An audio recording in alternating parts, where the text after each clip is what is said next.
Oh, God. I was going to see if I could get you dancing on there, boy. No. That music's the killer. Let's get this shit on the road here. You hear me all right? Did they lose yet?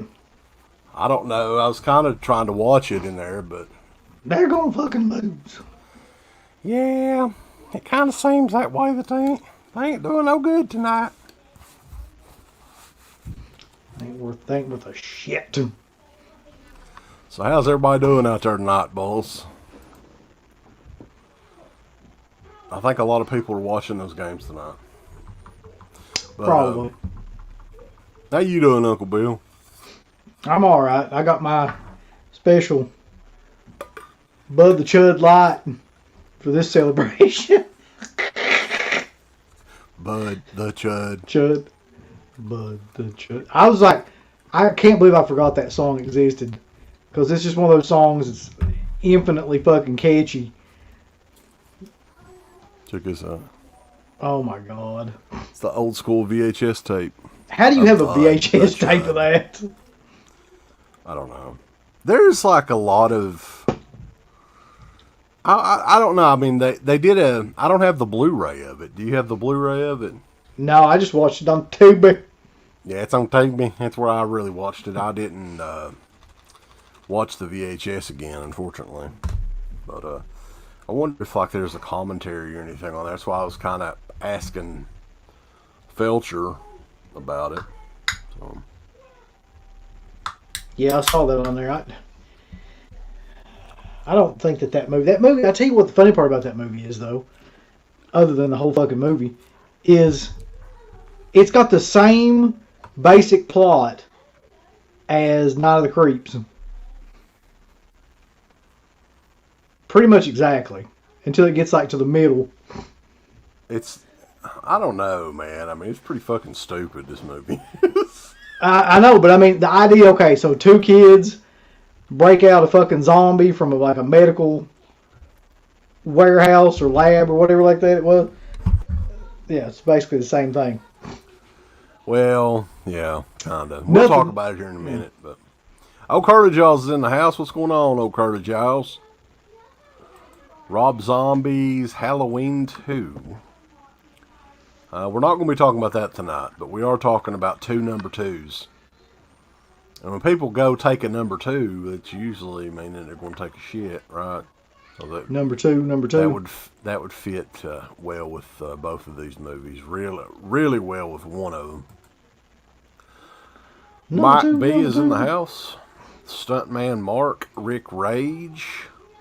He's quoting something here. Satan has become an embarrassment to our progressive views. Yep.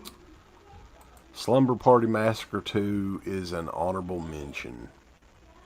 So, I'm not sure if we were strict about it back in the day, but now, like, the Sequelitis shows, I think, represent movies that should have never been made. Movies that are no good. Right? Did we do listen, good sequels back in the day? I don't remember. No. It was always like Sequelitis, but the whole idea was like bad sequels. But never before have 2 movies like not deserved to have been made more than these 2 fucking movies. Like just the sheer pointlessness of these 2 movies is amazing. Old Curly Jaws says, fuck The Exorcist 2 and have not seen any of the Chud films. I don't know if old Curly Jaws would like the Chud movies or not, to be honest with you. I don't know either. Nightmare on Elm Street 2 from the Facebook user is not that great either. I think it is. I think it's great compared to these movies.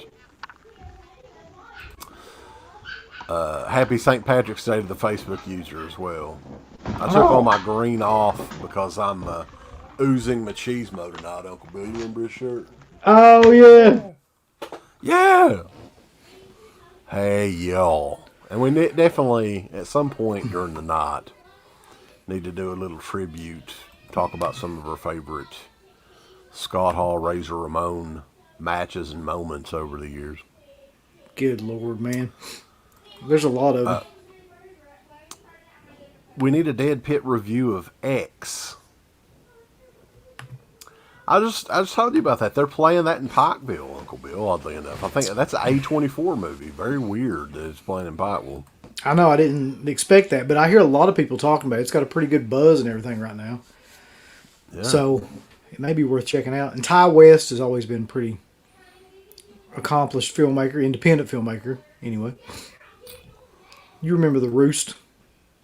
Jake Cortenhouse. House of the Devil. Does that mean, House of the Devil's killer? I never did see The Roost. Is it no good? Didn't he do Cabin Fever too as well? Wasn't that him? Oh, he did, didn't he? He did the remake. Jesus. No, it's the sequel. It was Spring Fever, Cabin Fever 2. I thought he did the remake. I don't know. Somebody look it up on IMDb. And I'll look it up. No, I can't. I got to keep my shit up here. Somebody else can tell.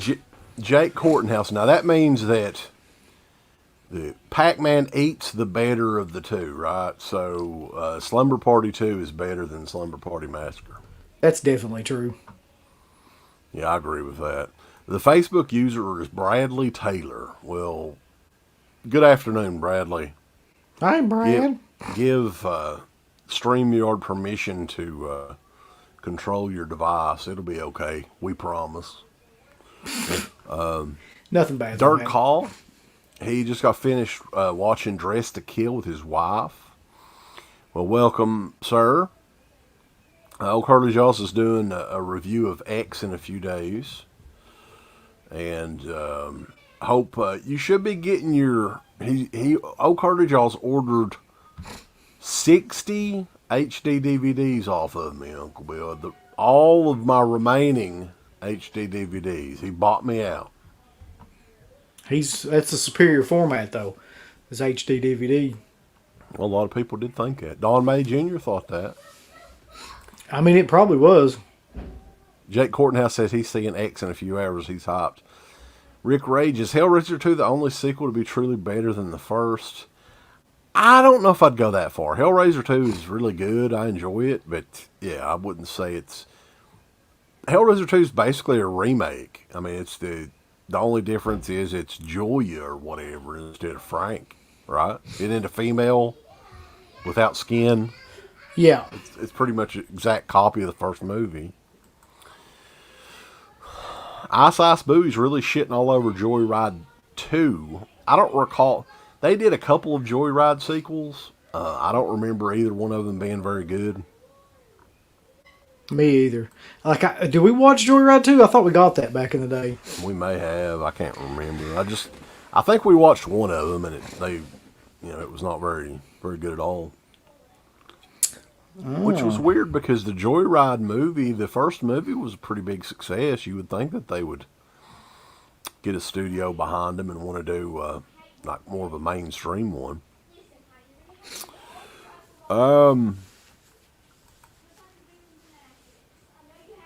Shitty sequels. Oh, Curly Jaw says Friday the 13th Part 4, Final Chapter. Scream 2, yeah. Scream 2, The Exorcist Terminator 2, and Terminator 2. Yep. The only good Hellraisers are Part 8, 9, and 10. I completely agree with him. How can you keep track of them? Curly Jaws. Joe Bob Tar Heel, what's going on? Stuntman Mark says that Linda Blair is so effing hot in Exorcist 2. The only good thing about the movie. Watch it, sir. She was just 17. I was getting ready to say, how old was she in that movie? Although, I guess it's fine now because she's an old haggard, 70-year-old. How old would she be? Close to 65? She's got to be, man. Yeah. So she was probably 12 and 73. So that would be, she'd be more than 60, somewhere around there, I'm guessing. Yeah, 59, 60. Yeah. Jeepers Creepers 2 is really horrible as well. At some point in time, we may get back to that. I kind of hope not. I'd rather watch the South Park episode. Carded Redemption. This was his pick, by the way. Baller and Shot Caller on Patreon. He picked Exorcist 2 and left the other one up to us. So I think Uncle Bill was like, hey, let's revisit Bud the Chud. Bud the Chud. Man, right. I can't wait to talk about both these movies for completely different reasons, but yeah. We can go ahead and get into it. For anybody that hasn't checked out these Sequelitis shows before, we've done a few of them since we kind of came back, but this is a show that we started doing probably 15 years ago. I should keep track of the ones that we've done because we've done a ton of them. But I'm positive that I did look up both of these movies. We've never reviewed either one of these movies, Uncle Bill, throughout the history of Dead Pit. So yeah, I don't remember ever talking about either one of them. This is going to be an epic review show. Hold on. Get fueled up. Oh, god damn, these movies suck.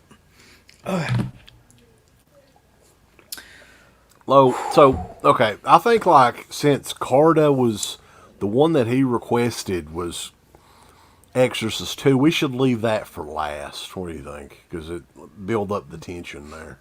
Yeah, there's so much stuff to talk about in that one. Like pretty much every 10 minutes there's something else to talk about. So this movie here,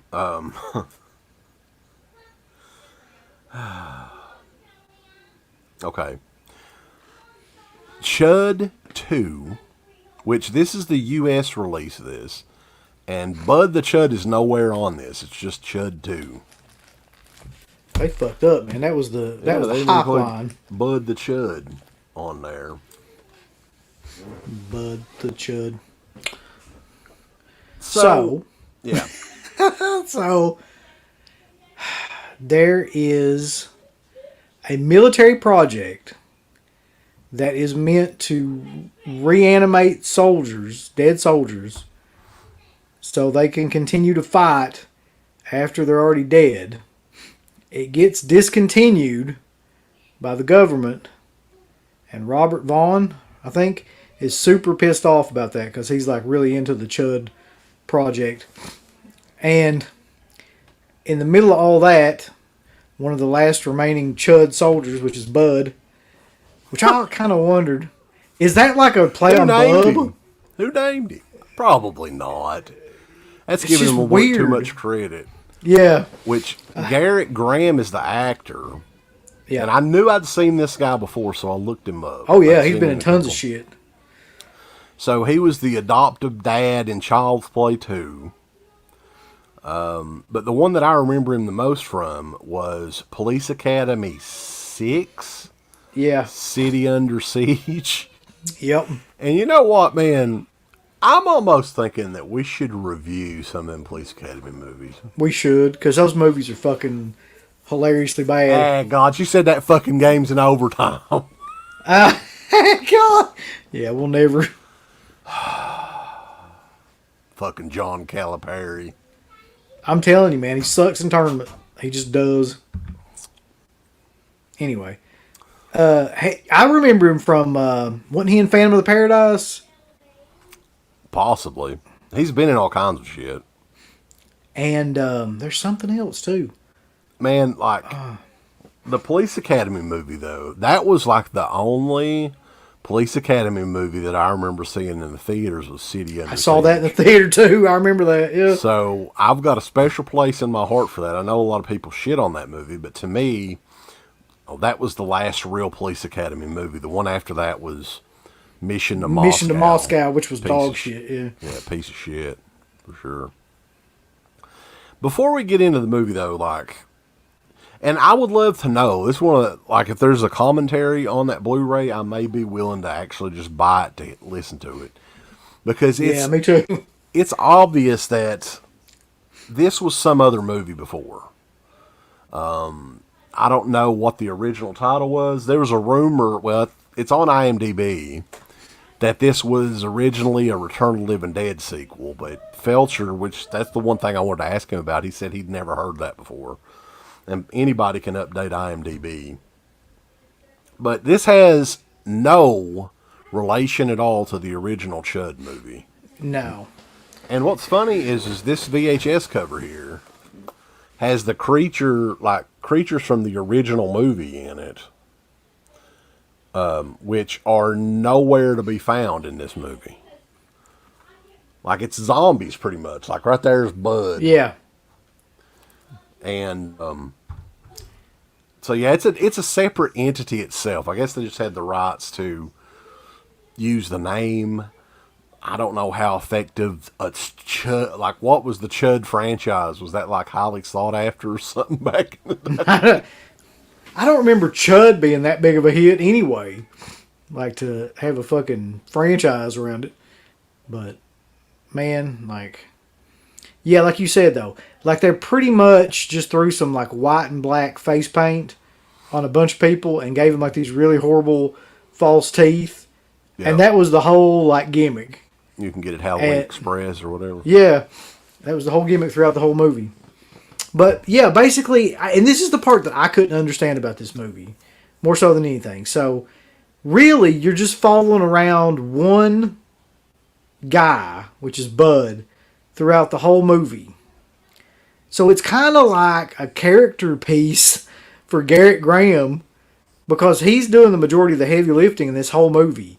Like he's just going around, you know, doing goofy kind of like pratfall shit that you would see in like probably like Police Academy movies around that time. Same kind of humor, really.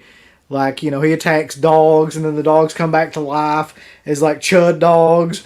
And, you know, he's doing aerobics and shit in one scene and that's supposed to be like hilarious. And just the most juvenile PG-13-ish kind of humor that you can imagine, but with a zombie. So I'm assuming that was the whole gimmick for this movie. It's like, we're going to make a horror film similar to like Return of the Living Dead 2. Because that's what it looked like. I mean, it looked like that movie and it played like that movie too. Mm-hmm. To me. The some of the cast in this too, I had to look this up because I think the character's name is Steve, oddly enough. And it's played by Brian Robbins, who I was like, where I have seen this dude. He's the one with the curly mullet. Right, that kind of is always the one that's causing the chaos and stuff of the two. Like I think it's Kevin and Steve are the two buddies. Kevin is the nerdy type because he has those big fucking glasses and shit. And he's smart and everything. Stereotypical characters around this time. Right. Brian Robbins, though, man, like the big thing that I remembered him in, oddly enough, is Head of the Class, that old TV show with. I can't remember that guy's name. He's been in all kinds of shit. WKRP in Cincinnati and stuff like that. Oh, yeah. He just died recently. Passed away, yeah. Oh, what's his name? I don't know. Somebody in the here. chat. Yeah. Let us know. But, yeah, that's where I'd seen him before. And there's a couple of other random people that's spread throughout this movie. But this is one of those movies in Howard Nessman. Thank you, Joe Bob. Yeah, and how many different movies was Robert Vaughn in too? Like he was in a lot of comedies like that back in the day. As a matter of fact, I think he was in another like horror spoof movie. I just can't think of what it was. If it was like Saturday the 14th or the other one that was really popular. Saturday the 14th Strikes Back. It was something like that, though. He was in one of those spoofs like that. I think it might have been the one with Angus Scrimm. Do you remember that fucking movie where it's like Angus Scrimm? Oh, yeah. Transylvania. Yeah. Transylvania 9600 or something like that. No, not that one. That's Ed Begley Jr. Transylvania Twist. That's right, yeah. There we go. And like he's in it and he fucking like, the only scene I remember in that movie now is like he throws the sphere like a pitcher and like this guy's got like a bat and he hits it like that's the big scene or whatever in it. It's supposed to be hilarious. But I think he was in that movie. He's in one of those movies like that. What's interesting though, man, like about this time frame too, I think they'd said this was shot in like 87, came out in 89. Like Vestron, I'm guessing, I don't think this one had a theatrical run at all. I hope not. I would imagine like this was produced primarily for home video. And it's almost like the cover of it, and I may be wrong, I'm just throwing this out there. Like they designed this before the movie was even made. What do you think about it? Probably. Because there's nothing, I mean, you would think this is a direct sequel to that first movie. It has a damn thing left to do with it. But well, yeah, for one thing, right off the bat, like, I don't think anybody comes up out of the sewer in this fucking movie at all. Like, there's no underground dweller in this movie whatsoever. It's just straight up, like, breaks him out of a military base and he's a zombie or a humanoid it's pretty or whatever. much a zombie comedy. Zombie. Yeah. He goes around, he's biting people and I guess eating their brains, and then when he bites them, they turn into fucking chuds, and that's it. Like, that's the whole movie. There is a chud poodle in this as well, Uncle Bill. That's probably one of the more entertaining things in the movie, and that'll tell you something right there. Our buddy Colt Gay has some insight in here. Originally intended for a theatrical release, the movie was released on VHS and Laserdisc by Vestron Video September 27th, 1989. Somebody probably watched this and was like, yeah, we probably can't put this out in the theater. Like, there's... that's very, very close. I would love to get a full release of every Vestron video that was ever produced, because I think that's got to be one of the very last ones, man. 1989. Yeah. You probably put them out of business. They're like... Bud the Chud destroyed. Ain't selling well. Destroyed the whole label. You know. I'll drink my fucking Bud the Chud. But this is one of those deals, though. Around this time frame, movies were almost being produced direct to video and what would become, Vidmark and so many of those other labels that would make these low budget, just stupid freaking movies with, you'd have cameos from some people you may recognize, but pretty much starred a bunch of nobodies. Yeah. But yeah, I mean, getting into this movie, though, the movie is fucking ridiculously stupid. Like, that's the best. That should be on the fucking box. Yeah. It's not ridiculously stupid. It's really not funny. I mean, it does actually kind of remind me of stuff that's in, like, Mission to Moscow, like Police Academy Mission to Moscow, just stupid shit. That's not funny. For instance, like, they do say it's like an experimental government program, right? And that was in the original movie. Yeah. That they were using these chuds to help fight in the war or some bullshit like that. And the program is abandoned, and I think Bud the Chud is like the only one that's left. And they try to take him out. Like, I think he tries to take him out, and don't they freeze him with like this liquid. They use a lot of liquid nitrogen in this fucking movie, by the way. They've got like proton packs almost full of liquid nitrogen that they squirt on them, and that's like the only thing that can kill them. Yeah, they don't like liquid nitrogen. So the Bud gets sent. But you got to admit, though, they did that before Terminator 2. So they're, That's they're true. way ahead of. Maybe James Cameron got an idea or two from Bud the Chud. I hope nobody got any ideas from fucking Bud the Chud, seriously. So, like, yeah, they send him to this lab in the small town. Like, I don't know. It's like maybe some experimental government lab or something like that. And then that's where we meet, like, the kids in high school, Kevin and Steve and all that. And they just, like, goof off or something or another, and they get in trouble. And this just gives you an idea of how fucking dumb this shit is from almost the get-go. So they're cleaning up the storage room in the science lab, and there just happens to be a fucking corpse in there. Of course. They're going to, I guess the idea was they were going to, dissect the corpse. I didn't know you did that in high school. And it wasn't even in a freezer or anything. He was just in like his fucking open room. You would think he would start to stink or something, Uncle Bill. What do you think? No, he's fine. He's just laying around, chilling out. And then, this is just dumb shit. I don't know. Like, this is like, Cool Duder should fucking directed this movie. This is that damn dumb. But, something happens where the gurney or whatever wheels off, And then on the outside, it's like a loading dock to fucking Food City or something.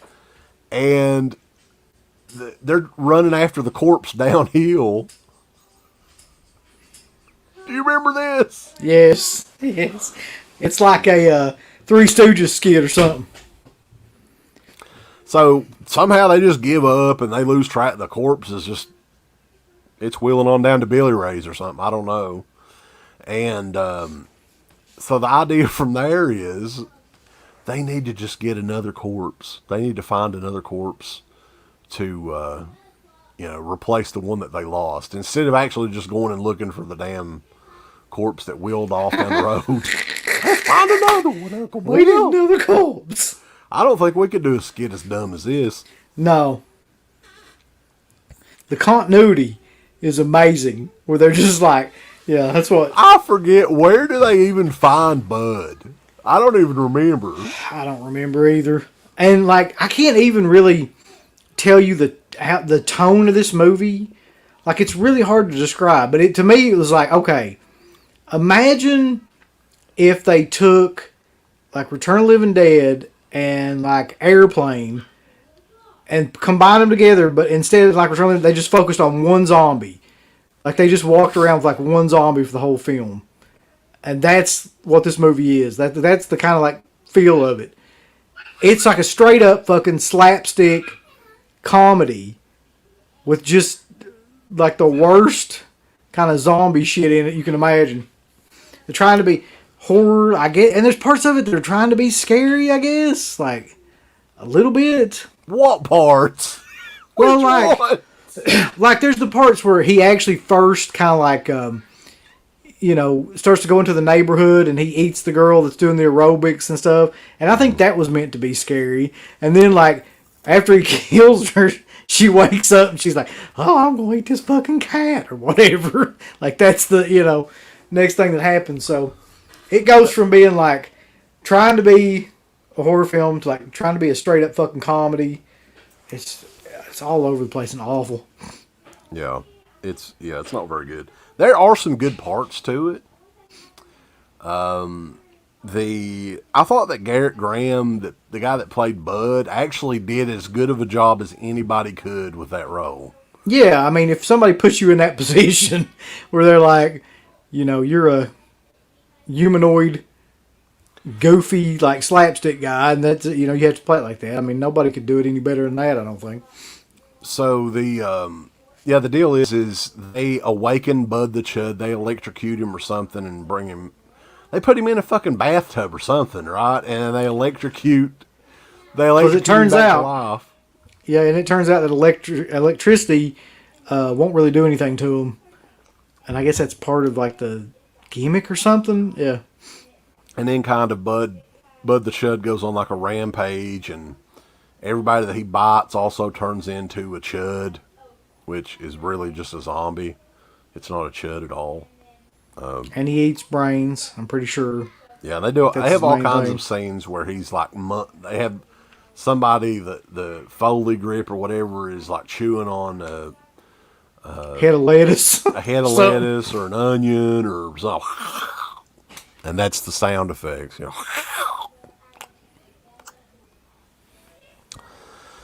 I wish we could show clips of this movie, though. Because you can't really envision how shitty this is until like you see some of this. I'm amazed that they did a special edition Blu-ray of this, remastered it. The transfer evidently looks amazing. Of all the movies, that's just weird. Now, Mainstream Studio did it too, Lionsgate. There's so much to unpack in this movie, though. So, like moving forward, like another part of it, another plot of this subplot here, is that Bud the Chud falls in love with this girl who's the girlfriend of one of those guys. I can't even remember which one now. And like he finds a picture of her. And this is a scene that I couldn't help but laugh about. He finds a picture of her with like the two guys, and he's like, and he rips like their part of it out, and then he's like, ooh. He's got a picture of her alone. He's like, ooh. So he's like obsessed with her, all I guess like Bride of Frankenstein type of shit. And that follows through the whole movie. Like he's just kind of walking around like stalking her, and there's like 2 or 3 different things going on in this movie that none of them really are funny or make any sense, but there's that. Then there's him turning everybody else into zombies, and they all get together and they're like riding around in a truck, going around like eating people, and then wind up at a fucking school dance. There's that part of it. Then there's like Robert Vaughn's like following him around, like he's got a bunch of soldiers and shit, like following him around and fucking like. I like that comment there, Dirk. Oh yeah. Another aspect of the movie that I really loved, and I wrote this guy's name down, Nicholas Pike, performed the song Bud the Chud. Yeah. Which is easily the best thing to do with this film. Yes. The only thing that's really like memorable about this film, yeah. Do you want to hear another amazing little anecdote about this movie, Uncle Bill? Sure. So, as it turns out, Cynthia Garris, Mick Garris's wife, wrote the lyrics to Bud the Chud. Bud the Chud. The Chud. Well, he must just be pleased as fucking pie with her. Like, oh, honey, you fucking wrote Bud the Chud. You contributed a lot to film, and that's Cynthia. Yeah. Good job. I did see that Robert Englund makes a brief cameo in the movie, too. Uh-oh. Speaking of brief cameos.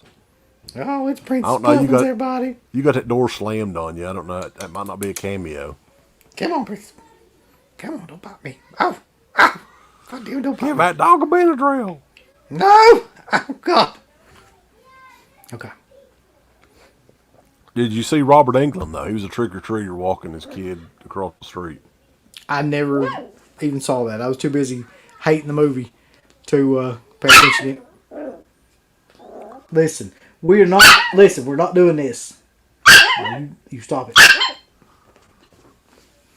You need to have a heart-to-heart with Princess over there. Listen to me. You stop biting me. Stop biting me. You son of a bitch. Ah! Ah! Oh, I might have to go to the ER, Uncle Bill. Get attacked by a dog. Listen, I'll fucking feed you to the cat. Stop it.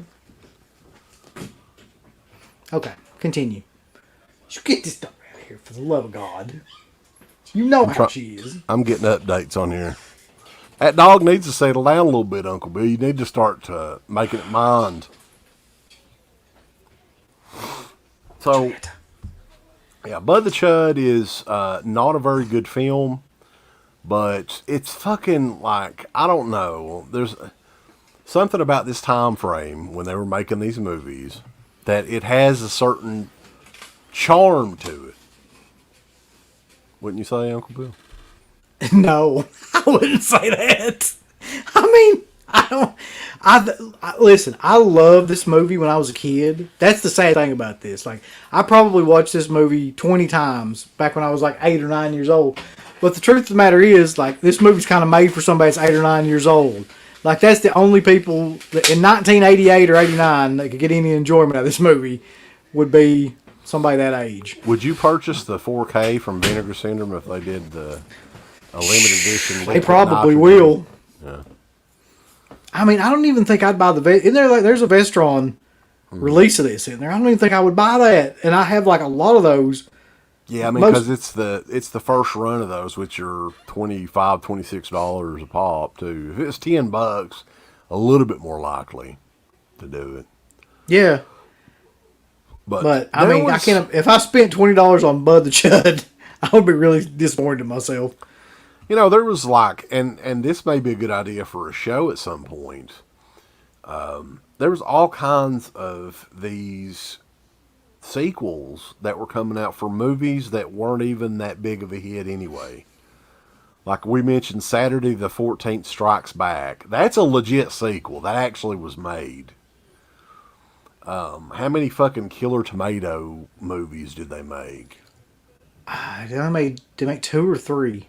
can't remember. They made Return of the Killer Tomatoes. I thought that might have, but they might have made more than that though. Well, fuck, man. How many Evil Bong movies did they make? Well, there's like 8 of them fuckers. That movie's awful. How many Amityville movies have they made, Uncle Bill? Over 10. Try times in that by 5. What, 50? They made 59 Amityville No, films they so did far. fucking not. You don't know why? Our good friend, I'll give him a shootout, Tim Gross, has been torturing himself for weeks, possibly months, trying to watch all of the Amityville movies. We're talking about the ones that they're making now, that the fucking Cool Duder one, the Amityville Karen. He is even torturing himself watching that shit. Amityville Karen, that's right. Yeah, because that's like something about that's like public domain or something, right? Like anybody can make an Amityville. Yeah, Amityville's movie. a town, so you can't really copyright a town. That's right. So it's just like whatever, you know. Oh, Curly Jaws is talking about is Bud the Chud on vinyl? I know they've got a TerraVision has an audio cassette soundtrack. They probably have the vinyl as well, which is hilarious, by the way. It's so funny. And Waxwork Records has the first movie. Shh, goddamn. They good. They deserve to fucking lose them fucking dumb shits.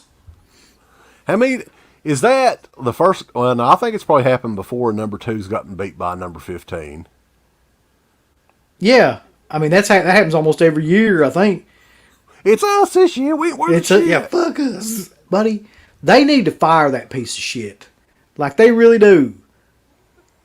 Like whatever, he gets all these people, these recruits come in the tournament. He ain't worth a fuck. He never has been. No. He's not a good coach. Well, the last couple years, he ain't been worth fuck at all. That's right. I don't know what the hell. Like, who's drinking the Kool-Aid in fucking UK, but... Fire him! Fuck him! Anyway, I didn't really get into watching that much this year anyway. I didn't either. I don't give a fuck other than the fact just trash him because he's a piece of trash. He is a piece of trash. He can kiss my eyes, lick it with his tongue. Anyway. He's a fucking uppity northerner and I don't like them. God damn. So Bud the Chud, yeah, not very good. But I would say it's leaps and bounds better than the next movie we're going to talk about, Uncle Bill. What do you think? Oh, God, yeah. Like, I would sit through Bud the Chud 5 more times before I'd watch this fucking movie again that we're going to talk about. Dude, this movie here, it was about a week and a half ago, was the first time I attempted to watch this movie in probably 15 years. I know it's the first time I'd watched it all the way through in 15 years. Somebody tried to watch it on Vudu. I don't know who it was, but it was me. Oh, okay. They Back like a long time ago, yeah. They got like 20 minutes into it, and I was like, I don't think that was me. Listen. Because... I mean, are we getting into it? Because we haven't talked about the end of Chud 2, which is a goddamn masterpiece where they all run into the pool. Oh, yeah, we can talk about that. Okay, so I guess... They just push them in this big Olympic-sized swimming pool. Yeah, I guess when you've got a movie as fucking pointless, clueless, and trash as Chud 2, Bud the Chud, like, the ending has got to be the dumbest shit you've ever seen. So in this case, the way that they defeat this zombie horde, because Bud the Chud just walks around like... And he turns all these people... There's like 50 zombies by the end of it, right? So how they do it is... What's her name? Rachel? Is that her name? In the movie? Sure. Let's call her that. Okay, let's call her Rachel. Katie. What? Katie. Okay, well, I'll just say Rachel. Rachel fucking, like, runs in with a bikini on into this dance. They're at a school dance. I don't remember why. It doesn't matter. It's fucking like a Halloween-style dance. And there's all these chuds in this dance. And so Rachel runs in a bikini and she's like, hey, y'all want a bite? And then runs off in the other direction so that she can, like, they can all chase her to fall in a fucking swimming pool and then they use liquid nitrogen on the swimming pool. That, and then... Where do they get all that liquid nitrogen at? Why is that there? Anybody explain that? You think that's the end of the movie, but oh no. Like, Bud the Chud somehow survives that, and, like, tears his own heart out, and is trying to give it to her, because he's, like, a stalker zombie, and then he gets frozen as well. And then you come to find out at the very end that the one dude's a fucking chud, and the general's a chud, and they're driving off, and there's like a bunch of fucking, just the dumbest. Everybody can go chud themselves. Yeah, they kind of. That's another thing, yeah, they do in that movie. It's like, they're like, yeah, the brain's been chudified. Like, they've got all these words that are like based around chud. They, and they leave it open for a sequel. Like, really? What the hell? You know what I'm saying? I'd love to meet the motherfucking, like, the studio head that would be like, you know, at the end of this movie, we really do need a sequel. We need to find out what happened to the General Chud and the random dude Chud and how they... What happened to the Chud Poodle? Yeah, the Chud Poodle's in the back, too. I forgot. So, I was looking the guy up that directed this movie, David Irving. He ain't done nothing. I looked him up, too. Like, other than... Yeah, he's directed a few other movies, but nothing I'd ever heard of. Like, he did do a movie called Rumpelstiltskin, but it's not the one we're thinking of. And Night of the Cyclone with Chris Christopherson. I bet that's a classic. Oh, yeah. So, listen, Jamie Hart. I liked this movie, too, when I was 8. But it's nostalgia. You gotta go back and watch it, because it's... We did do that. Garrett's got a good memory. We did, didn't we? I want Brother Chud on DVD. Was that when they were doing the those multi-packs? Yeah, the freaking back then, like, we were trying to find all those multi-packs. We're not going to pick on Jamie too much because she is part of the 0.5%. We got to try to keep her around, you know. That's true. I think the thing is, Uncle Bill, like, I was watching Garrett's stream last night, and he had a female on there, which that's, you know, there's not we don't see too many of them around here. He's turning his back on the brood. I think that we need to start watching our language and start being a little bit more friendly, like Garrett is, and maybe we'll get more people on here. There's one problem with that, though, for me. What? I don't give a fuck. I need these people. Fuck you.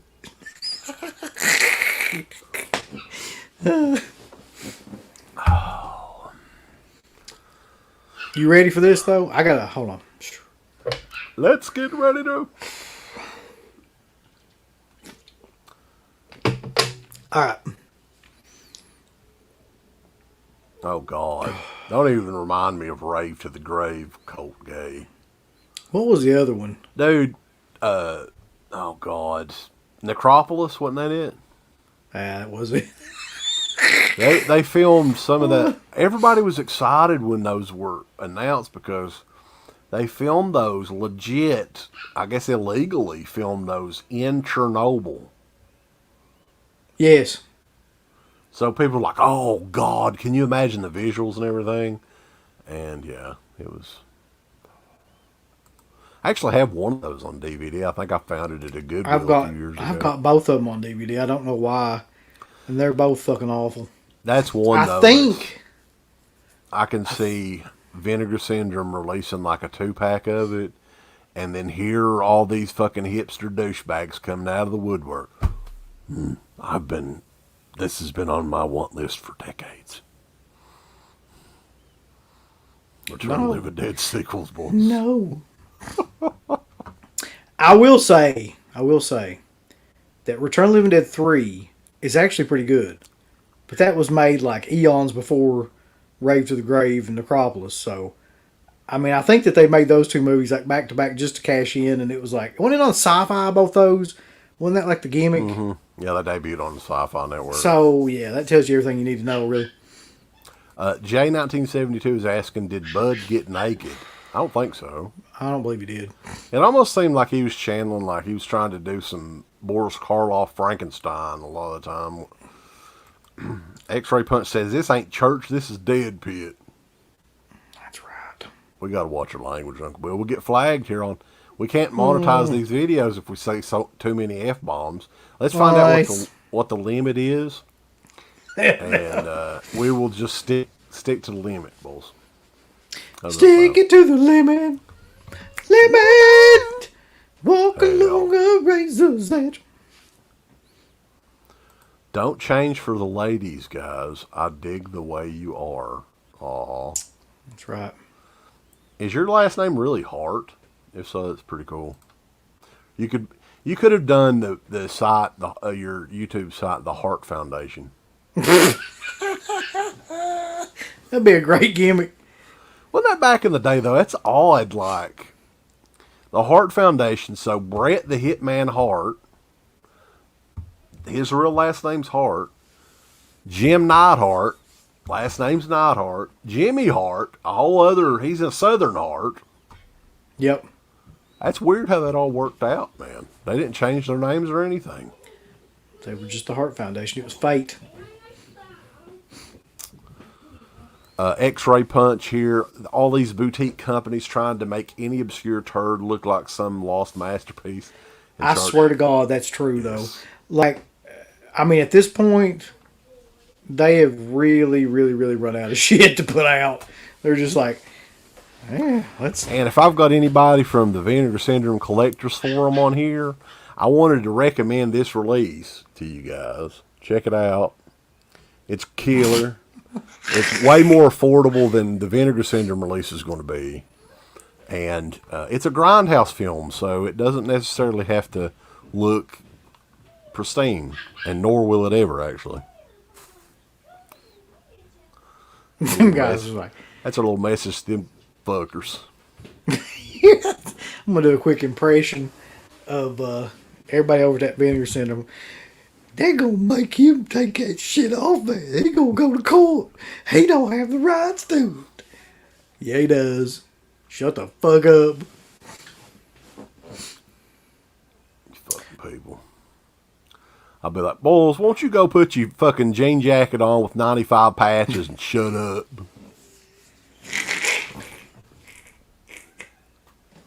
Yeah. Go to Barnes and Noble and look at fucking books on World War II or something. Get your fucking chai latte tea and your fucking organic vape, and you walk on down the road to the vinyl store. Go down there and hang around all day. Leave us alone.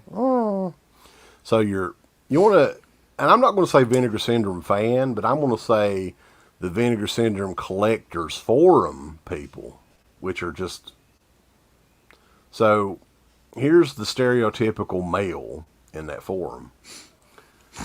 Basically Buddy Holly from back in 1950 or whatever, with no sunglasses, no glasses, Hitler haircut, and tattoos on both arms, covering both arms. And a jean jacket that's got pins and buttons and shit all over it.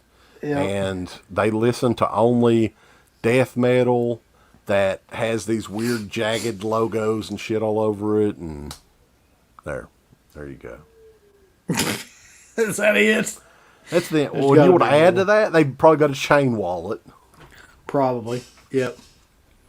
They wear Do they wear Skechers or do they wear like no, they're like Vans or something now, don't they? Yeah, or that they have like these new age dress shoes, like brown leather dress. I don't know. I can get it's the same sort of audience that like people that work in like record shops and shit. Same sort of thing. They're big into. I hope we didn't offend anybody on here. I'm just, hey, if you've got tattoos and pins and shit, that's fine with us as long as you don't act like them assholes on the Vinegar Syndrome Collectors Forum. The only way that you could ever really be like those guys, I mean, is if you just ironically loved everything. So Jamie's got an alias, by the way. That ain't her real last name. Oh.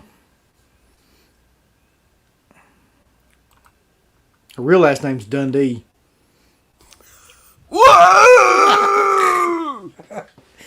right. Anyway. Okay, I think I'm caught up with the chat. The chat. So,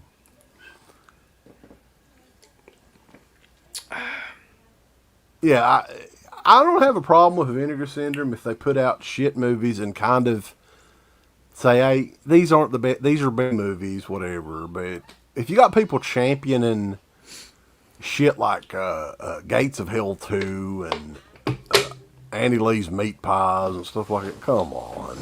Come on.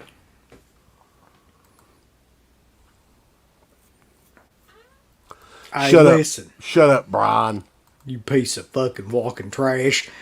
This is both brutal and badass. How are you going to invade shit when I was the one that come up with the name of your fucking podcast? I'm the creative mind behind it, so kiss my ass and shit and fall back in it. God damn. You went in hard to the paint on that one. So anyway, yeah. We're just kind of trying to get ready for this next one because, and I want to go out there and just throw this out there. This is the worst sequel that's ever been on a Sequelitis show. I don't think there's anything. I think it's possibly I was telling you this too. This is possibly the worst sequel and definitely the worst sequel with a big budget that I've ever seen. For so many reasons that we're going to talk about. It's so fucking bad that they could make a feature-length documentary about what went wrong with this, and I would be intrigued. I would love to, I've tried to look up all I could find about what the hell happened with this movie. So, The Exorcist, was 73, this was 77, the sequel. And William Peter Blatty, who wrote The Exorcist, also wrote what would become the third movie. Yeah. Legion. What year was Legion wrote? Was it done by that point or no? That's what I'm curious about. By the point of Exorcist 2? Yeah. I don't know, man. I think that had been going around for a long time, so possibly. Does anybody here know? I don't know. But yeah, this has nothing to do with anything that William Peter Blatty, other than some of the characters' names, I guess. Well, that's the thing. As far as I know, nobody wanted this film to come out. Except maybe Linda Blair. Because, Friedkin didn't want to do it. Blatty didn't want to do it. Pretty much every director that they went to didn't want to do it until they got to Borman, who was... the only thing notable that because I looked it up because what is this guy directed that got him this job? He directed Deliverance. That's the only reason he got this gig. I'm fairly certain. So Dirk is saying that Legion was already written. I can't for the life of me figure out why they would not want to make that. Yeah. I don't know.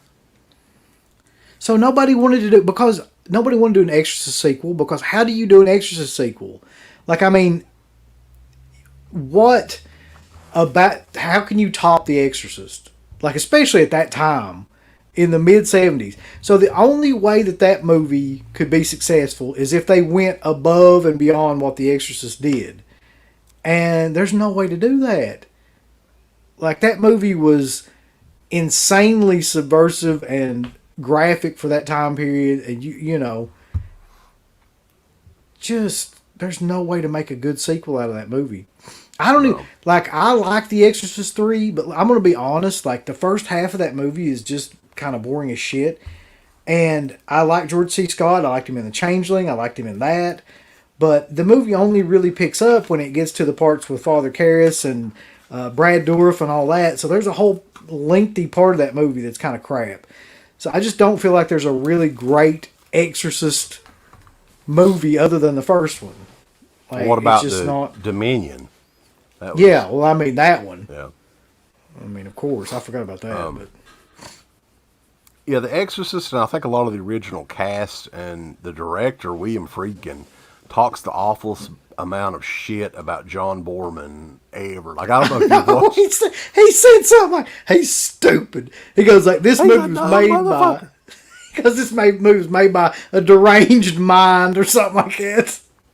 I remember reading that quote where it's like, "This guy is fucking dumb." Also, too, Linda Blair had signed on, and I think most of the cast, which, I mean, it does have a pretty amazing cast. Richard Burton, who was like a classic era actor, I think. I think he was married to fucking, who was it? Elizabeth Taylor. He's married to Liz Taylor, yeah. Yeah. And he's actually gone on record to say that the only reason he did this movie was because he was getting divorced from Elizabeth Taylor and he needed the money. And think of this, man. Louise Fletcher came right off of One Flew Over the Cuckoo's Nest to this movie. I think she'd won an Academy Award for that movie. Yes. I can't wait to talk about this, though, because that, honestly, is my biggest... I don't know if it was my biggest problem with this movie, but one of the biggest problems I have with this movie is that it's as if everyone in this movie forgot how to fucking act. It's like these people have won Academy Awards, and Linda Blair was nominated for an Academy Award, and they're all fucking horrible. Like, you can just tell that they just walked on the set and figured out their line and had no idea, like, what the motivation was for the line and just said it.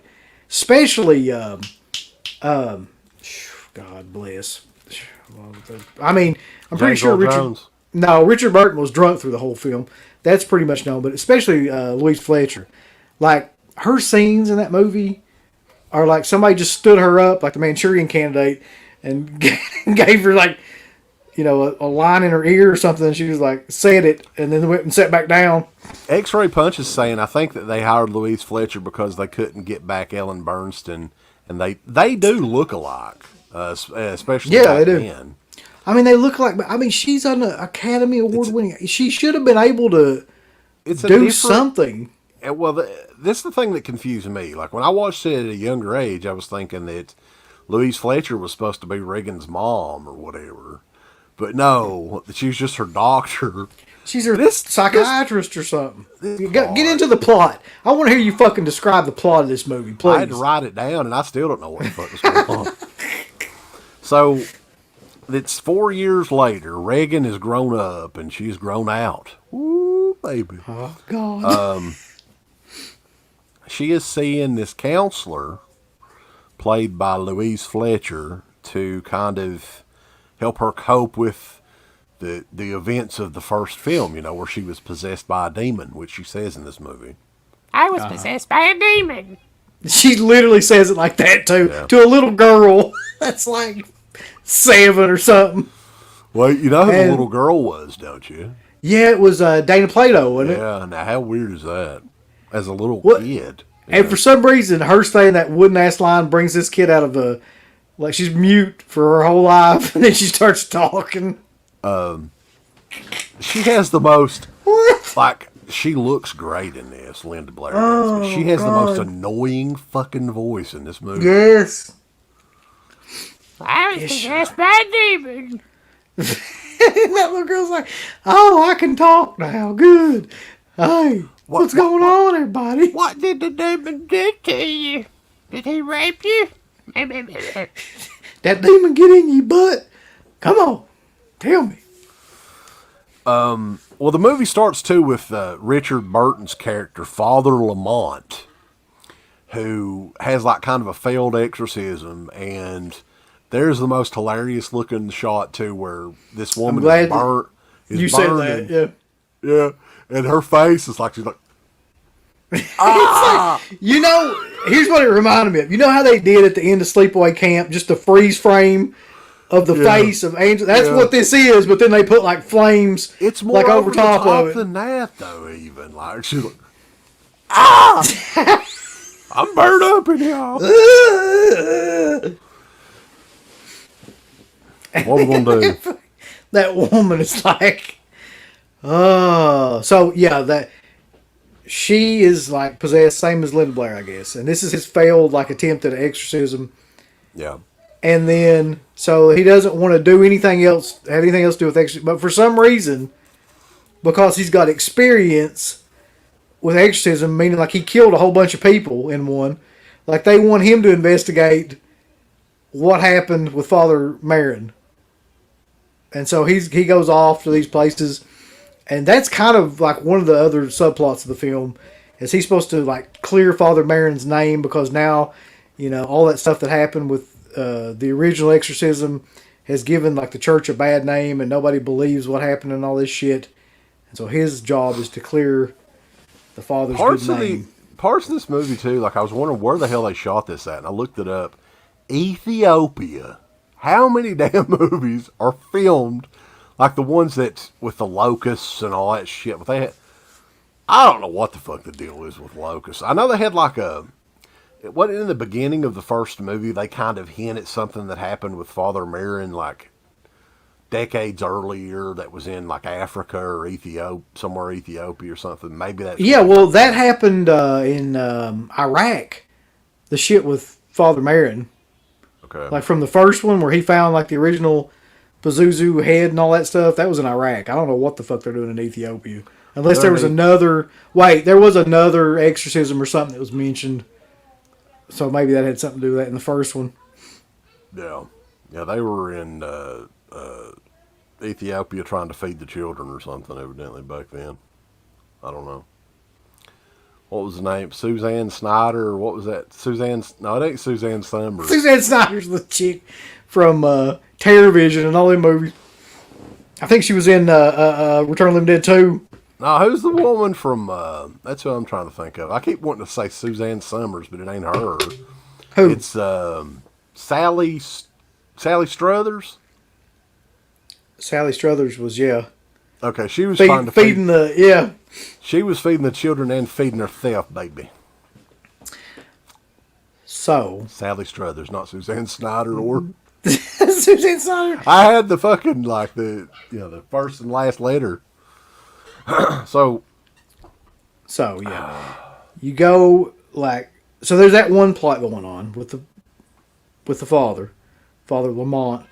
And then you got the other thing going on with Reagan, which is her going through this therapy. And I guess Louise Fletcher wants to, like... This is the part of the movie where I was like, oh my God, this is the worst fucking thing ever.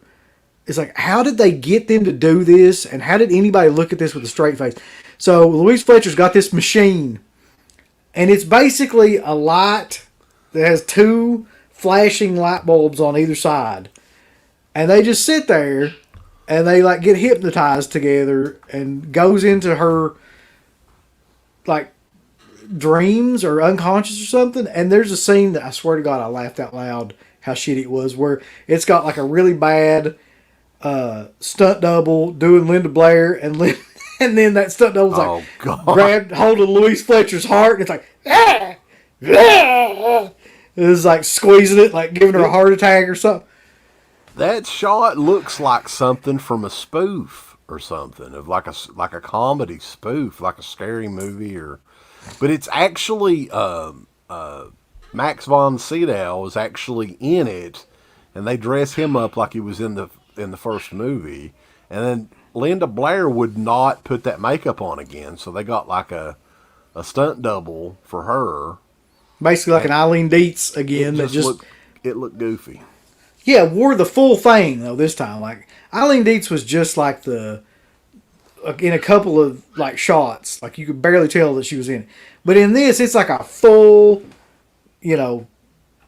talking kind of scene where you can clearly tell it's not Linda Blair and it's somebody else entirely, and they're like, doing these scenes, and it looks so, I can't even tell you how fucking bad it looks, especially where they've superimposed, like basically like if you took a copy machine and just like superimposed like, a hand over top of a heart, and you're like, ugh.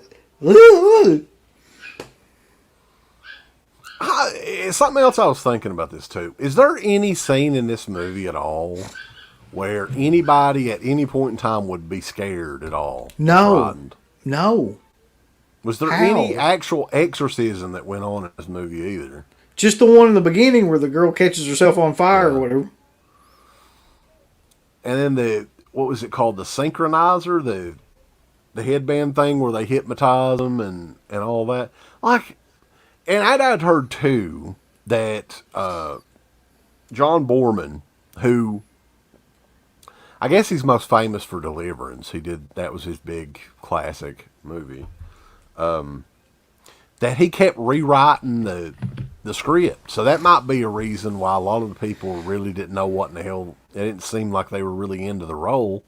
From day to day, they might not even know what the hell they were doing. It looks like it. I mean, it really looks like they walked on set and got their lines and then tried to like do, and they had no idea what was going on. Like between, one scene to the other, like they didn't know what the motivation was for what they were saying, why they were saying it, like anything going on in the movie. That's what it looks like to me. Especially, I'm telling you, go back and watch Louise Fletcher in this fucking movie. Like it looks like they just got her out of a closet, threw her in front of a camera, and like had her read a line, and then she went back into the closet. Like she can't know what's going on in this movie just by the way she's acting. And it says too here that I know I saw this before, John Boorman actually pulled the film from theaters twice to do more editing on the movie. Yeah. Well, I read that too, where it's like it's already out and he's like running around trying to like fix it because from what I can gather, it got laughed off the screen. Like literally pretty much everywhere it played, people were just dying laughing at how bad it was, throwing shit at it, at the screen. Like X-Ray mentioned this too. Yeah, Martin Scorsese loved The Exorcist too, and I think Quentin Tarantino is another one that loved the movie for some odd reason. I mean, I guess. I don't know how you could find anything at all redeeming in this movie. It's not like bad in a fun, good way. It's a bad. You just sit there watching like, how did they make this? Like, how did anyone ever get this made? And like watch it and be like, you can't deny the scenes with the locusts, though, Uncle Bill. Can't deny we haven't even got into that. Like that's. Let's talk about the Locust King. All right. I can't imagine him putting that on and be like, this is going to be amazing. In that fucking voice. I can't wait to scare the audience as the Locust King. CNN. The trusted name, yeah. All right, so. Hey, Ken Carlson. At some point, the good father, winds up in, where the fuck is he? Is that Ethiopia he's in at that point? I think so. He's a big locust in Ethiopia. Yeah, and he's walking around trying to find information about Marin. He comes across, he has a hallucination, I guess, and hallucinates James Earl Jones in a giant locust outfit. And James Earl Jones is saying all this cryptic, vague shit about religion and things like that. Then he snaps out of it, and James Earl Jones is an actual doctor, I think, that it was just a hallucination. Dr. James. And he's like trying to help him out. And I by that point, I'm like, oh my God. Like, this is fucking just insane.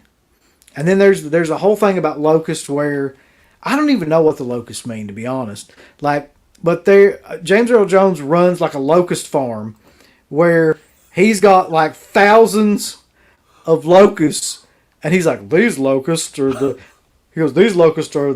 fucking brown locusts. These locusts are the green locusts. And then he goes, but what is it he says that's like the fucking catchphrase for the movie? He's like, the one locust doesn't get touched by the wings or something like that.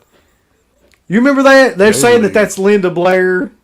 They leave the queen locust alone because she'll rip the dicks off of the other locusts and they can no longer reproduce. Listen, Jamie Hart, if you're that big of a mark for this film, then you should know what this line is. So, post it up here. Yeah, what is the line? You can't expect me to remember it because I've only watched it one time in 15 years all the way through, and it took me 2 nights. It annoyed the piss out of me because they wanted to make it into like a big catchphrase in the movie where it was like, the locust this one golden locust doesn't get touched by the wings, and its personality doesn't change. It is the key to finding whatever the fuck they're trying to find in this movie. Okay. There's a line where they're talking about Linda Blair's character is what they're talking about, but it's like this locust is a golden locust or something like that. The good locust. That's it. The good locust. What is the line where it's like, yes, she was brushed by the wings. Yep. Jamie, of course, knows that. She's seen this movie a dozen times. I was watching that and I was like, they are not being serious with this fucking script. The brushing of the wings. The good locust gets brushed by the wings. 6:05 on CNN.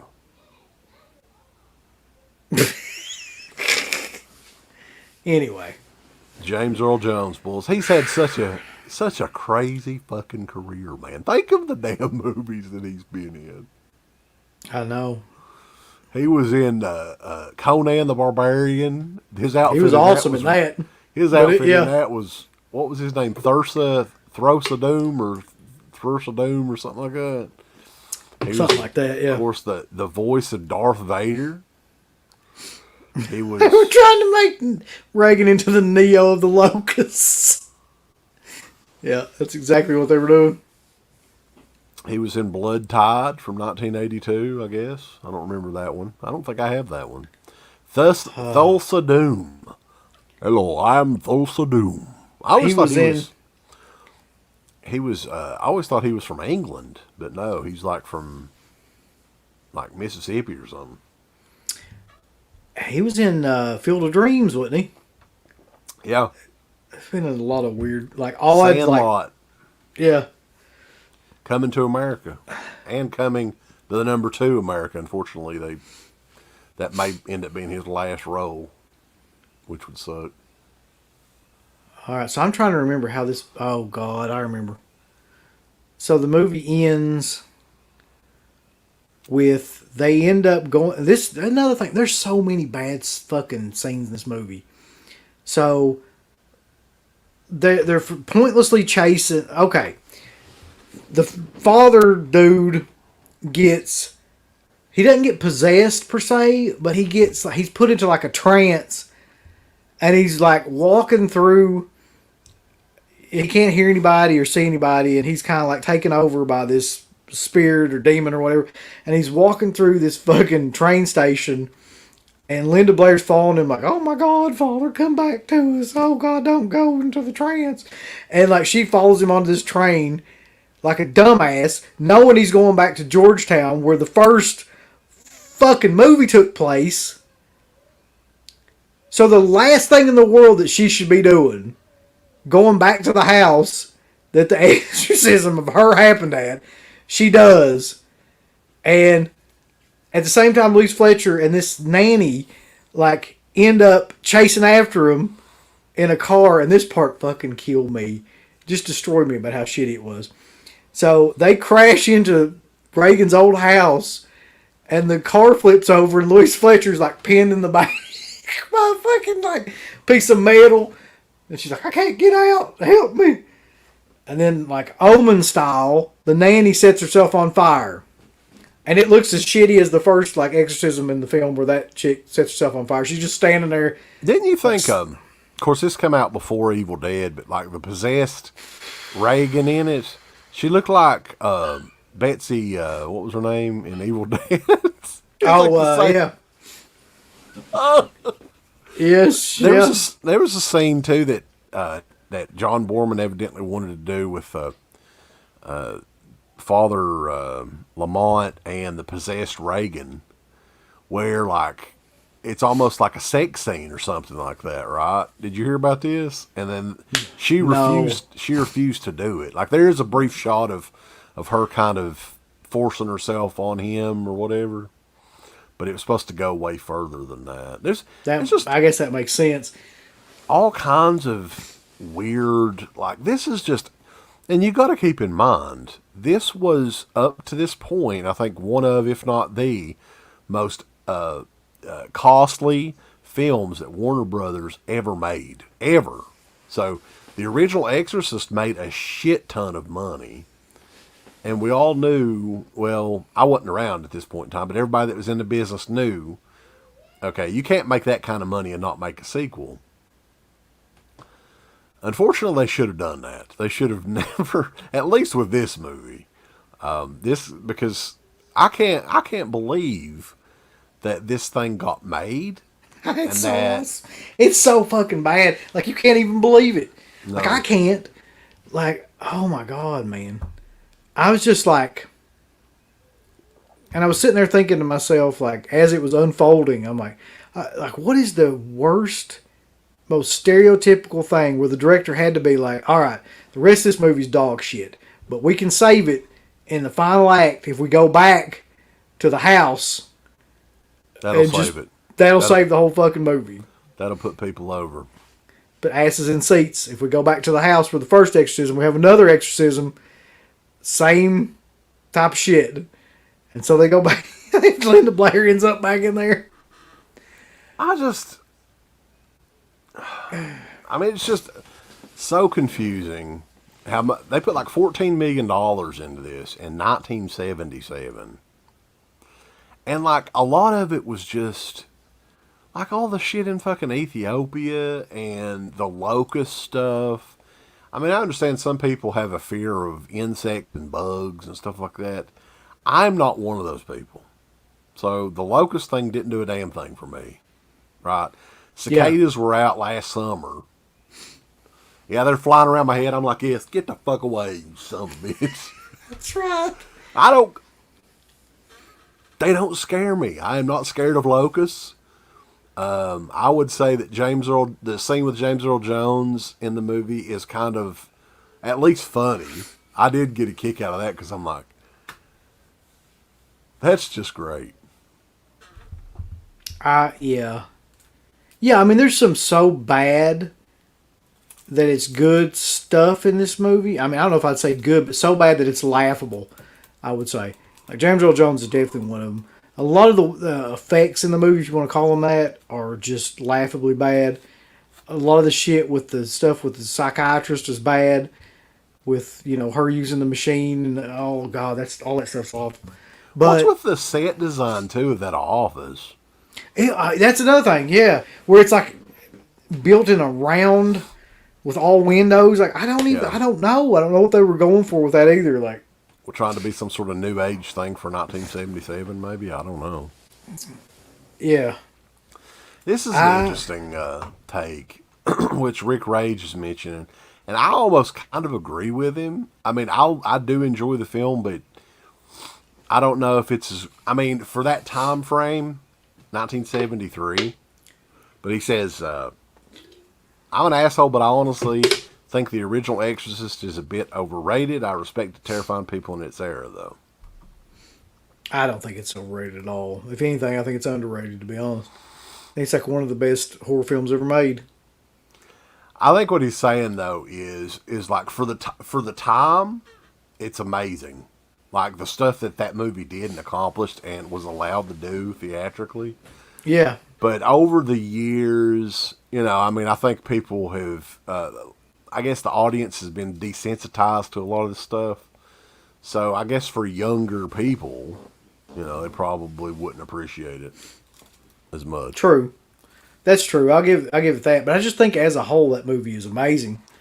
Out of curiosity, though, and we do need to review that. I don't know if we've ever reviewed The Exorcist on the show. I'm not sure either. Do you have a physical copy of this? I did find mine. No. I don't. I had the little snapper release from Warner Brothers. Wait a minute, dude. Wait a minute. I may have bought. Didn't Scream Factory put that out? Scream Factory has a Blu-ray out, yeah. Oh my God, I may have bought that. When I was in the mood, like buying all that Scream Factory shit, I may actually have that over there. Well, you'll have to rewatch it and see how good the picture quality is. Oh, I don't think I could ever rewatch that movie now. Well, I have the HD version on Vudu. That's what I watched. Yeah.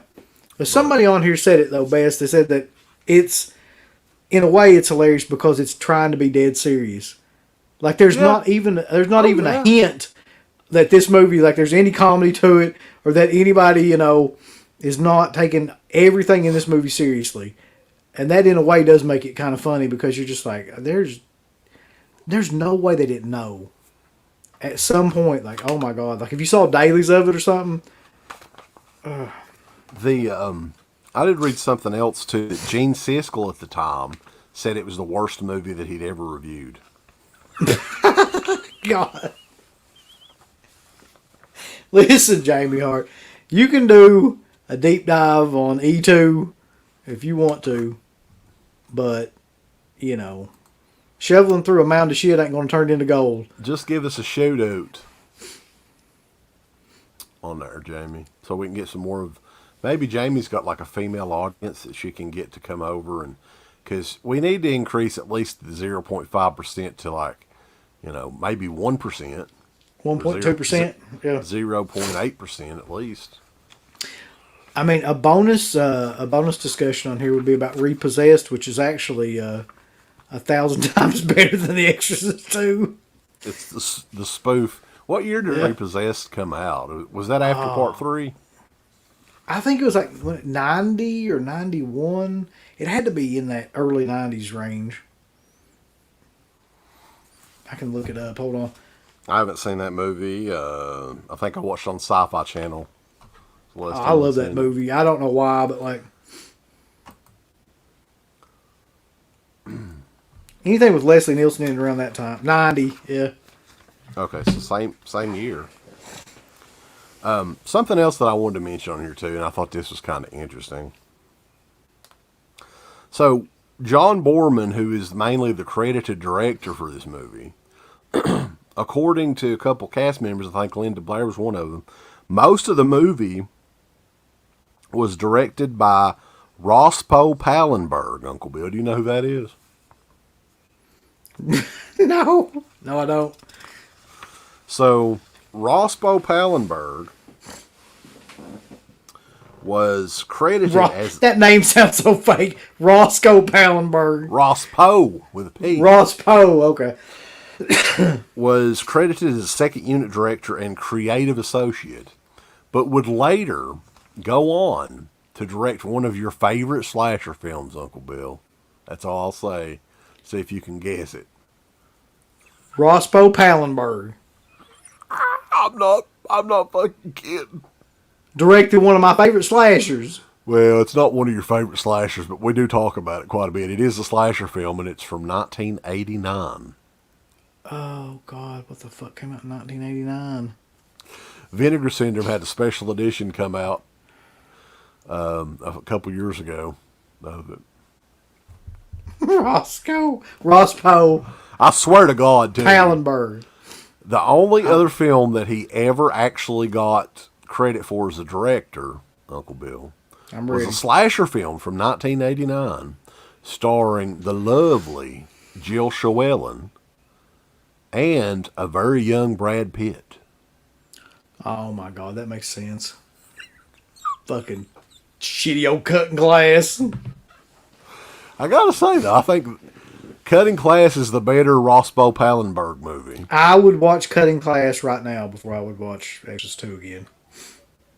I might watch Exorcist 2 again just so I can make notes of how bad it is and like scene by scene. Because you could do that in this movie. You could take every scene in this movie and break it down and be like, here's everything wrong with it. I mean, there's so much. There's stuff that we haven't even talked about. Like, there's so much bad shit in this movie. Yeah. I don't know. It's one of those that you could literally, like, talk about. You could do, like, a whole running commentary, maybe. It'd probably be the easiest way to do it. Yeah, I mean, I think it would be a hilarious commentary to do if anybody could sit through it. It's like, how long is it? It seemed like it went on for... It's 2 hours, but I read, too, that there was a original cut of it was 3 hours long. God. Can you imagine that? If they, okay, here's the deal. We have to make a pact right now, Uncle Bill. If somebody ever releases that 3-hour cut of Exorcist 2... I know what you're going to say. The first watch will be live here on YouTube, and we'll do like a commentary over, because I have got to see it. We got to, yeah. Yep. And that would be something that maybe Vinegar Syndrome or Sanford or one of them fucking companies would do it. 3-hour long version of The Exorcist 2. I'm sure that this movie, because every fucking horror movie has its like people that champion it, right? So I'm sure there's a lot of people that actually like champion this movie, but I'm not one of them. I couldn't say that. Jamie saw Cutting Class in the theater when it come out. It was a horrible date, and I guess the date was a terrible kisser, Uncle Bill. Yeah, Cutting Class would make me want to. At least the movie. Throw myself. Yeah, the movie was pretty good though, right? And there are a lot of late '80s slasher movies that always get mixed up. Like Hide and Go Shriek is another one from like '88, '89, something like that. Yeah, there's not many actually when you get to that point. Like after like '89, there's not nearly as many. So apparently John Borman is still alive, and at age 89, let's interview him. You want to? Dude, like I think almost everybody from this movie is still alive. Let's get them together and have a cast interview.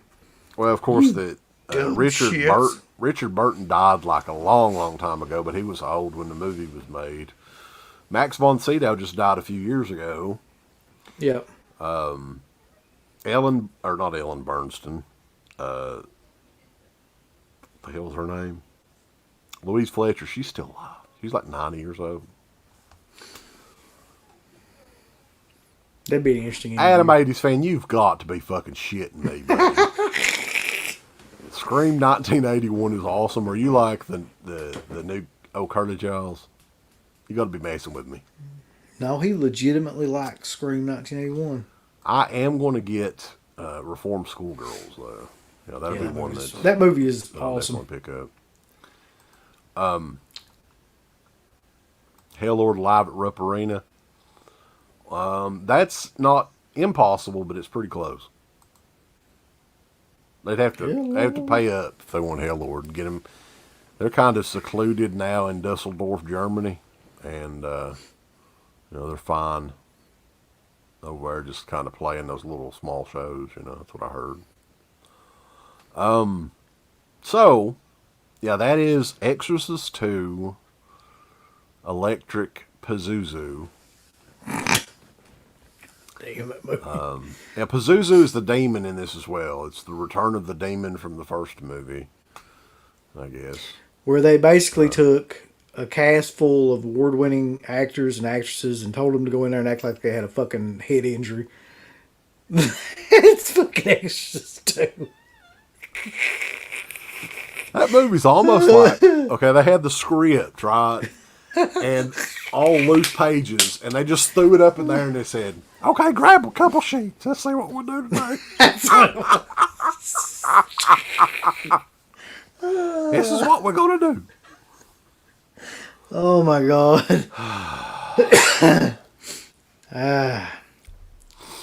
So, it would be interesting to do some of these like disaster-style movies.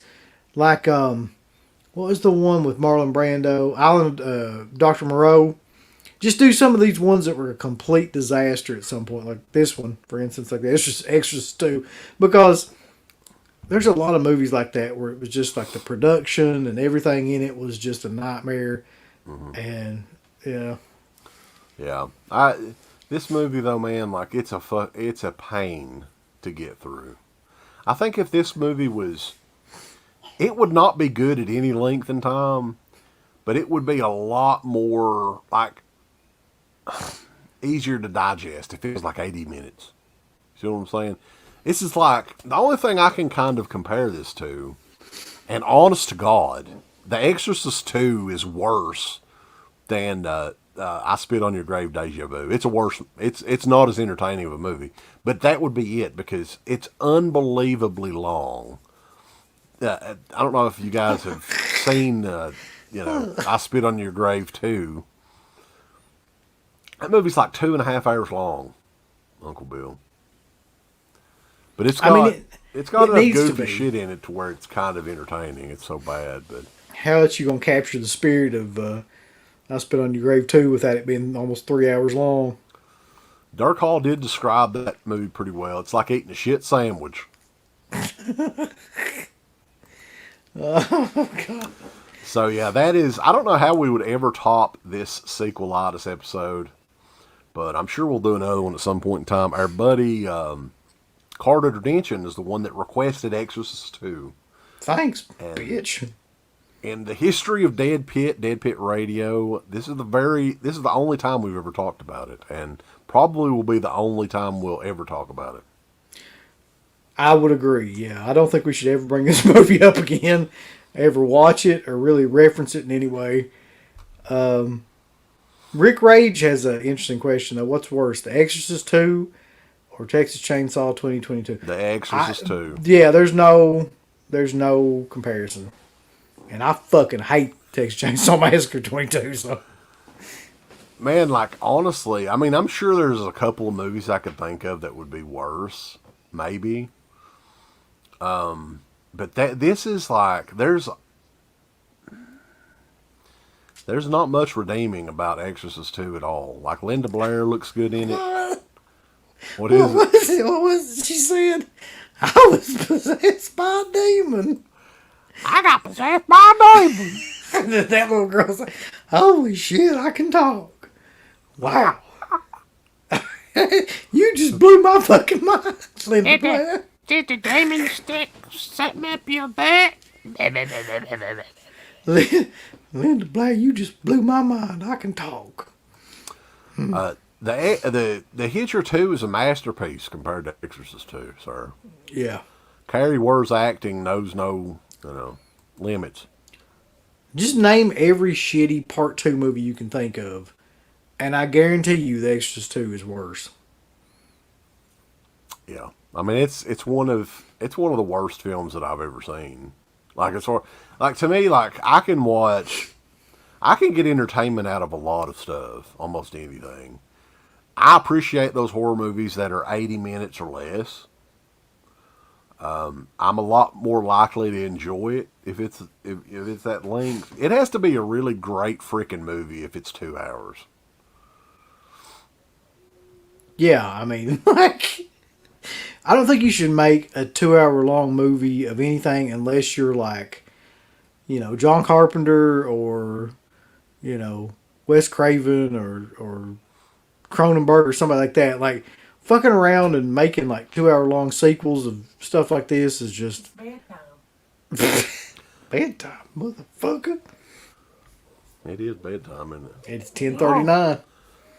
The bedtime 1039 shirt is on DeadPit.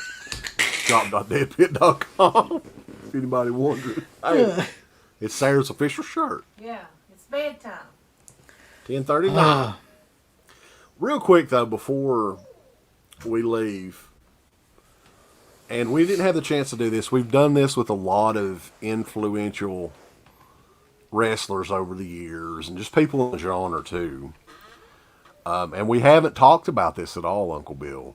And I'm sporting the shirt from 1993, I think is when this shirt came out. This past week we lost Scott Hall, also known as Razor Ramon. I think still to this day, possibly the best wrestler that never won the World Championship. Yep. I kind of agree with that, too. I mean, he had some amazing matches. And, I mean, the thing about him, too, was he could get over anywhere. And did get over anywhere, really. Like, he could get over with the Razor Ramon gimmick. He could get over with, like, the regular, just Scott Hall gimmick. I mean, he was just a super charismatic wrestler who could wrestle and could talk. I mean, he did great interviews, and everybody remembers when he came over, to WCW, and like the line, the opening line to that whole thing was him, where he was like, "You know who we are, but you don't know why we're here." Mm-hmm. So I mean, I don't know. The guy was just, I think he was underrated, to be honest, just as a talent. It's kind of weird though, because like the Razor Ramon gimmick I feel that when he left, like for one thing, he never should have left WWF back in '96, whatever it was. Looking back, like there was your main event guy, which he was always like a mid card guy in WWF or whatever. But when Scott Hall and Kevin Nash, they really, and it was those two, I think. I mean, and then Hogan kind of come in there. That rejuvenated the entire wrestling business. That whole angle did. Anybody that was around at that time, people got into wrestling again, hardcore. And I know I've talked shit about WCW back in the day and stuff like that. But during like the late, mid 1996 on to probably 97, early 98, that shit was on fire. And the popularity of that is what led to WWF changing some of their ways. And, they grew a little bit and got better. But like, how many people in school back in the day, in high school, had an NWO shirt on and was doing the Razor? I'm going, Yeah, like pretty much everybody at that time, yeah. Yeah. So, the guy was an icon. He was an icon in two different companies. I can still remember when he cut all the Razor promos. And, like, as a kid at that point in time, like, those were some of the best promos ever. And I thought he was big back then, back in the WWF days. But he, like, completely kind of transcended all that when he went to WCW. But, he was hugely popular in two different federations as two different characters, really. I really liked the early, when Razor first came in like late 92. He was really, and I don't know if this is the way for you, like the first bad guy that I kind of liked. Like as a kid. Because, when I was 11, 12 years old, I was a Hulkamaniac. I liked the Macho Man, the Hart Foundation. Pretty much all baby faces. And Razor, I was like, holy shit, this dude is cool. Like, he's just... And they kind of took a lot of that gimmick from Tony Montana's Scarface or whatever. Like, there's no doubt. Yeah, it's definitely like a straight ripoff of that. But, he had that Ric Flair quality about him, too, though, where he's like, he was a heel, but, like, he got over. Like, people still liked him. He was like the anti-hero or something. Around that time. I was Piper, too, yeah. I was talking to David Mania, though, about it, and I think it's really cool that he kind of got his shit together there in the last 6-7 years of his life, and got, he had the substance abuse issue pretty much behind him, and all the legal problems he was getting into, fucking up a lot, which towards the end of his career, I think that hurt him a lot. It's kind of crazy to think that, his last run in WWE was 20 years ago as a wrestler.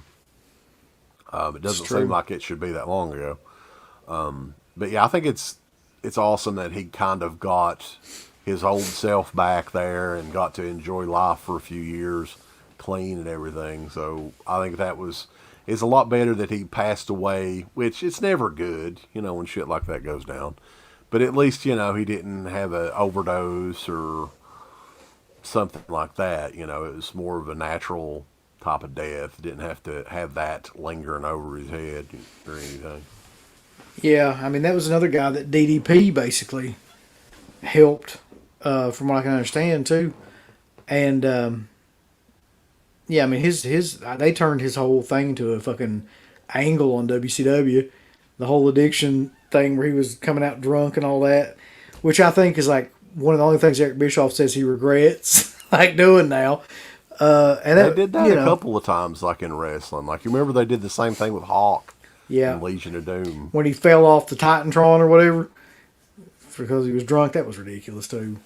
But anyway. That was at Rupp Arena, by the way. I was at that show. Yeah, I remember. Yeah. You could see like it was some dummy or something that they threw off the Titantron. You could see it from where I was sitting at. But his whole persona and like the ladder match and a lot of really good matches as the Intercontinental Champion and everything. So I don't know. I think that he'll probably be remembered for the NWO, but he had like a lot of other really good matches and angles in WWF too. Oh yeah, I mean everybody talks about the ladder match with Shawn Michaels at WrestleMania 10, and that was way ahead of its time. That style was the first ladder match ever in WWF on TV. I'm pretty sure, and that was in March of 1994 that match took place. God, how crazy is that? It was that long ago. I mean, how far ahead of its time was that? It's crazy. Yeah. Yeah, man, like, I don't know. That's wild to think about it being in 94. Like, nobody was really, like, you didn't really see, like, the table, ladders, and chairs matches until what? Like, the 2000s? Like, the mid, like, 2005, 6, things like that? Yeah, I think so. Maybe early 2000s. Yeah. So, I mean, to think that happened in 94 is crazy. And then, you know, some of the stuff, the early stuff that he did with Ric Flair when Ric Flair was still there. The Survivor Series and all that. And then the NWO stuff, man, that was like one of the hottest angles ever in the history of wrestling, for sure. Yep. So his legacy is pretty huge, I think. I think, like I said, he's one of definitely, you know, I mean, who would you say would be some of the greatest of all time that never won a world championship? Somebody mentioned Piper, Roddy Piper. And like he'd have to be like one of them that was up there. I don't think he was as good of a wrestler as Scott Hall though. I mean, he was probably as good a heel as anybody, but I don't think he was technically wasn't as good as Hall was. No. But yeah, we just wanted to kind of. I know I wanted to bring it up because he was definitely one of our favorites for sure, and. Also, if anybody is a wrestling fan in here checking this out, we did do a retro wrestling night that's on this YouTube page too. If you want to check that out, it was 2006 WrestleMania 22. 22, So yeah. That was a lot of fun going back and looking at that. It was a good show. Yeah, but it's bedtime. Bedtime, bitch. But guys, we appreciate you. Sticking with us. I know there's a lot of people watching basketball tonight. Unfortunately, the University of Kentucky Wildcats are already out of the NCAA tournament. That's so stupid. Let's think about that. Lost to a 15th seed Jabroni. They lost to Allen Central's JV team, so they're out of it. Guys suck. Oh, God. Yeah, fuck them. Seriously. Like, oh, God. So I was going to announce this too, because why not? Like, I don't think will we be doing another show before Tuesday? No. We're going to be doing a special on this Tuesday in Texas on Tuesday. Are we? No. So here's what we need to do, though. I was wondering if you want to do this. You can either choose to do this with me or not, but for the next Tuesday with Fulci, I want to do like the slasher. The Fulci slasher. So basically Cat in the Brain and New York Ripper. And let's see. I mean, those are the two main like slashers that I can think of. If there's any more like... I was thinking about this today though. I mean, I guess it's kind of a slasher. I mean, you could say both of those are slashers, but I was wondering is New York Ripper almost a giallo movie? Yeah, it is kind of.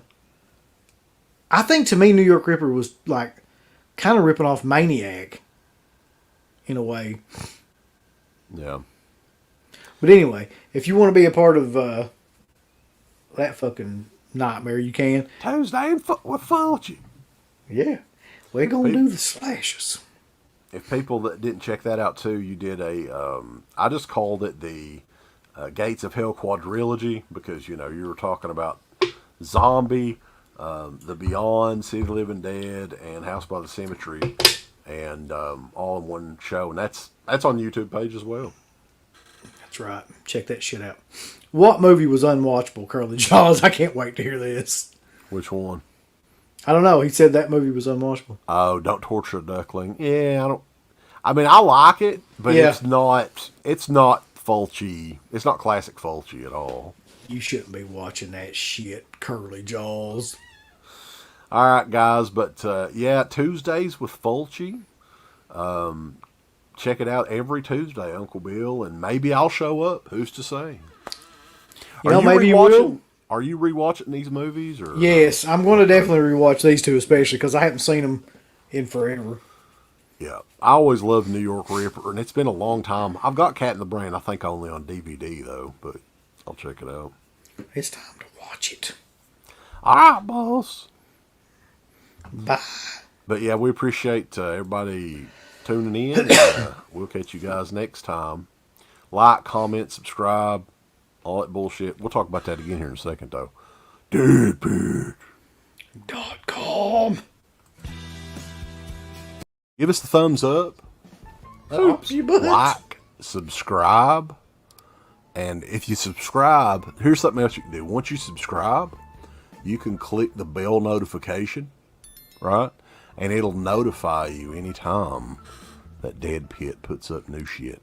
Or don't. I really don't give a if you do or I not. want you to. I want you to. I don't care. Let's keep our community growing here on YouTube. I don't like it. I don't want you to do nothing. Listen, they need to do that, pal. No, don't you dare touch it. Thumbs up. Subscribe. And click that bell. Thank you to all of our supporters on Patreon. DEADPIT on Patreon.com is the only place to check out a complete archive of the old Dead Pit radio shows all the way back from 2005 on, in addition to the midweek shows and fan commentaries, exclusive podcasts, and much more. Dead Pit on Patreon.com if you're interested. Tiers start at only $1.